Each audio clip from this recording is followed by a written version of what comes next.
Assalamualaikum warahmatullahi wabarakatuh. Shalom, Om Swastiastu, Namo Buddhaya, Salam Kebajikan, Salam Sejahtera untuk kita semua.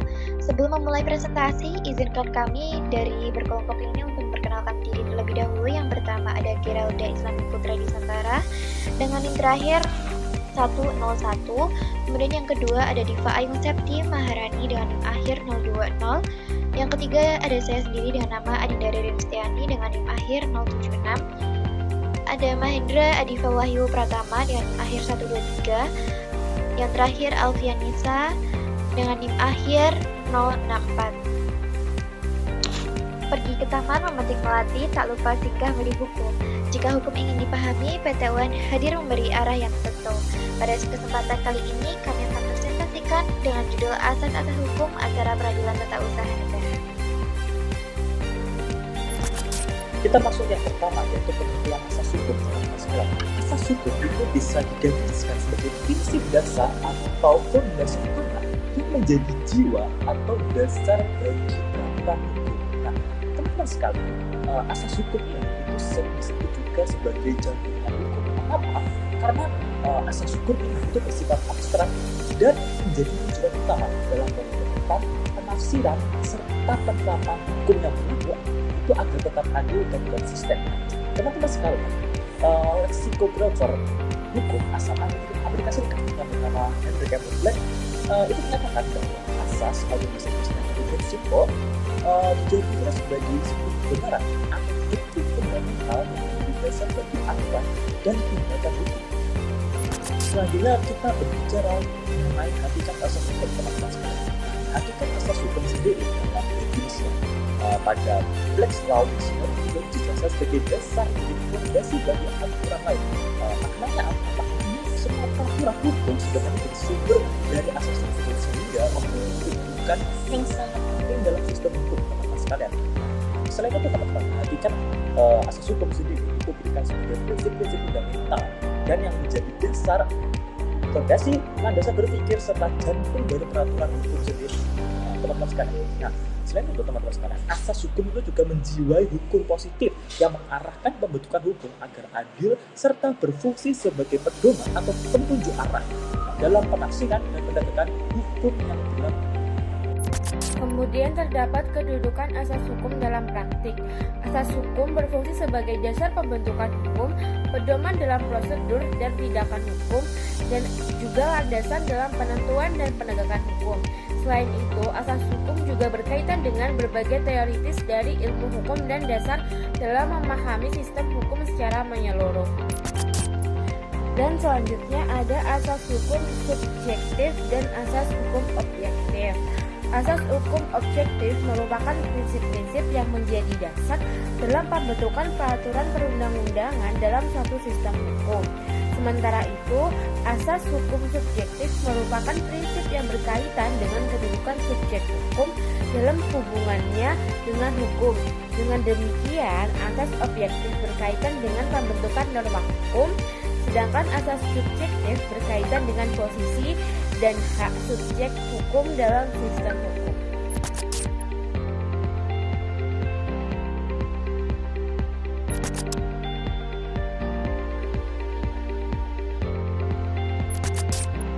Baik, pada bagian ini saya akan menjelaskan mengenai asas-asas khusus dalam hukum acara peradilan tata usaha negara. Asas-asas khusus pada dasarnya merupakan prinsip-prinsip yang berasal dari hukum administrasi negara yang kemudian digunakan sebagai dasar dalam proses beracara dari PT UN. Berbeda dengan peradilan yang ada di perdata atau pidana, di PT UN sendiri itu memiliki karakteristik yang dimana objeknya yang diperiksa adalah tindakan atau keputusan dari pemerintah. Tujuan utama dari adanya asas-asas ini adalah untuk memberikan perlindungan hukum kepada masyarakat terhadap tindakan pemerintah, di mana artinya itu ketika ada keputusan atau tindakan pejabat tata usaha negara yang dianggap merugikan, masyarakat memiliki mekanisme untuk menggugatnya melalui PT UN. Kemudian asas-asas ini memiliki fungsi untuk mengontrol kekuasaan pemerintah agar tidak berwenang secara sewenang-wenang. Dan kemudian Asas-asas khusus dalam PT UN ini mencerminkan bahwa peradilan administrasi tidak hanya berfungsi menyelesaikan sengketa, tetapi juga menjaga keseimbangan antara kekuasaan pemerintah, perlindungan hak warga negara juga. Baik, selanjutnya saya akan menjelaskan mengenai asas praduga rehmatik, yang dimana asas ini menegaskan bahwa setiap keputusan atau tindakan administrasi negara harus dianggap sah dan berlaku sebelum ada putusan pengadilan yang menyatakan sebaliknya. Yang artinya di sini meskipun suatu keputusan tata usaha negara itu digugat ke PT UN, keputusan tersebut tetap dapat dilaksanakan selama dibatalkan oleh pengadilan. Kemudian dalam praktiknya asas ini memiliki beberapa implikasi penting. Yang pertama, gugatan tidak menunda pelaksanaan keputusan tata usaha negara. Jadi artinya di sini adalah walaupun ada sengketa, keputusan itu tetap berjalan. Kemudian yang kedua, dalam kondisi tertentu dapat digunakan acara singkat atau prosedur cepat, terutama jika ada kepentingan yang mendesak. Yang ketiga, dalam PT UN tidak dikenal adanya putusan sela seperti dalam peradilan perdata, sehingga fokusnya itu langsung pada putusan akhir. Dan kemudian yang terakhir, keempat, keputusan yang digugat tidak otomatis batal demi hukum, tetapi harus melalui proses peradilan terlebih dahulu untuk dinyatakan batal.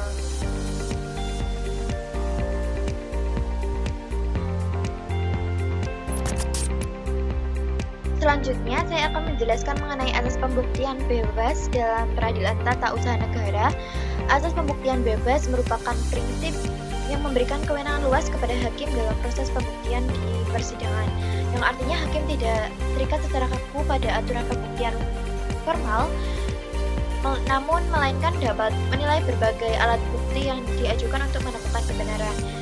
Jadi pembuktian itu tidak hanya berorientasi pada aspek formal, tetapi lebih menekankan pada pencapaian kebenaran material. Yang dimana hal ini tuh penting karena sengketa yang diperiksa itu berkaitan dengan tindakan atau keputusan pemerintah yang kemudian selanjutnya berdampak langsung kepada masyarakat. Jadi dengan adanya asas pembuktian bebas ini, hakim memiliki peran yang lebih aktif dalam menggali fakta-fakta yang muncul di persidangan, sehingga keputusan yang dihasilkan itu benar-benar mencerminkan keadilan. Dalam penerapannya, asas pembuktian bebas ini tercermin dalam beberapa hal penting yang selanjutnya akan dijelaskan pada slide berikutnya.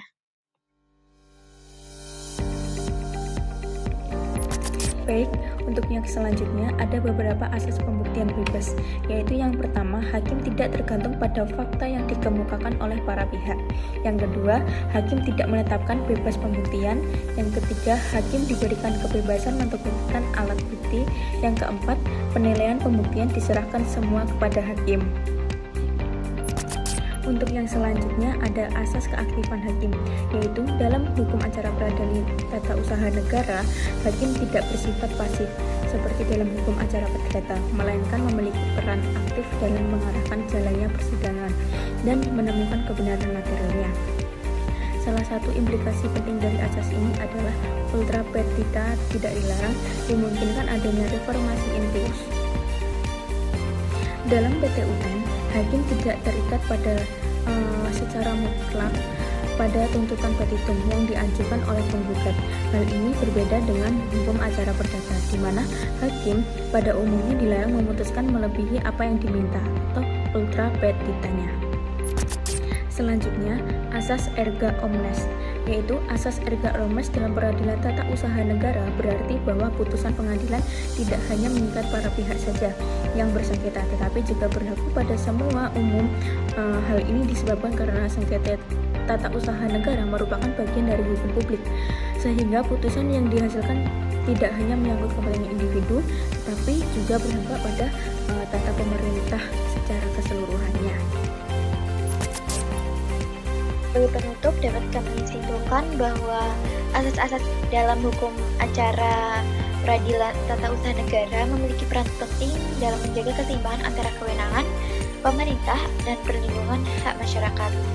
Jadi dengan asas-asas tersebut, peradilan tidak hanya berfungsi sebagai penyelesai sengketa, tetapi juga memberikan bentuk kontrol terhadap tindakan administrasi negara agar tetap sesuai berjalan dengan hukum. sebelum kami mengakhiri presentasi ini, izinkan kami menutup dengan sebuah pantun. Jalan-jalan ke kota Ngawi, jangan lupa membeli souvenir. Jika ada kata yang kurang berkenan di hati, kami mohon maaf lahir dan batin. Demikian yang dapat kami sampaikan. Terima kasih atas perhatiannya. Wassalamualaikum warahmatullahi wabarakatuh.